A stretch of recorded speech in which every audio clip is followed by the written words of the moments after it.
So I'm ready to put the motor together now. It's pretty much done. Get it all taken apart and cleaned. Valves reground. Seated in. Haven't put them in yet though.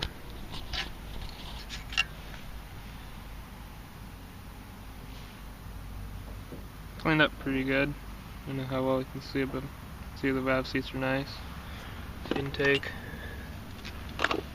All the ports cleaned out with the Dremel brush. Look at this.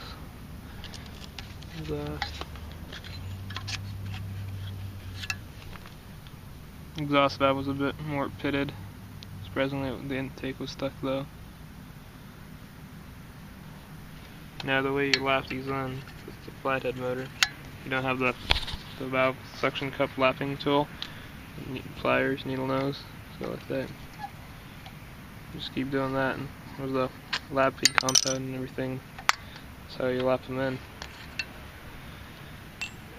Here's the valve springs and keeper washer thing. The exhaust valve has a stiffer spring. There's the intake.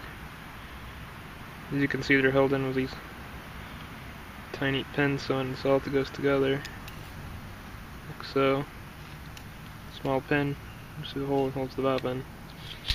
These valve springs are, you can see the lifters in there, the two little peg things sticking up. I also have this thing, oil breather diaphragm. Top board, just the rest of it, it's got like a diaphragm thing in it. So you know, it's like a window valve, and it goes in there. The small hole, and then you have this that goes, this piece that goes in there. And you have the cover. We got a little breather vent in it. Goes on there and just vents the crankcase. The gasket was good. So we used it, put it coated in copper max, which is that stuff, like copper silicone. The head cleaned up good. Took the needle and the valve out of the carburetor, was very clean, so if you blow it out, it's compressed air, and you got the choke unstuck, so hopefully that works. The intake gasket's still good and everything. The other gasket for the valve cover.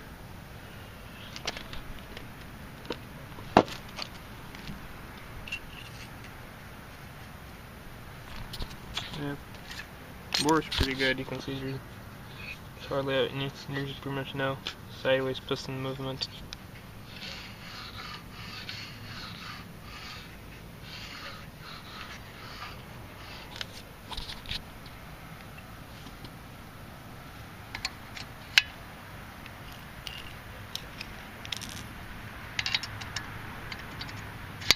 It's a 4-stroke, 4-cycle motor, so you have intake, the intake valve opens, sucks the fuel air in, and the valve closes, compresses it, and the spark plug goes off, and the explosion happens, the cylinder goes out, exhaust opens, the exhaust gas goes out, and it keeps going on the cycle. That's how it runs.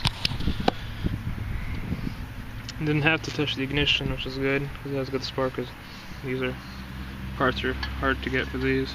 They're really old.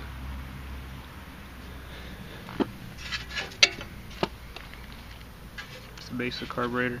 There's no float in it or anything. You got your throttle, which is right here, and the choke that's also used to turn it off. You just push the choke in it and it turns off. You have your governor linkages here, so you can prevent from over revving it. There's just the vein in there for the wind off the flywheel fan that goes up. Closes the throttle if it's revving too high.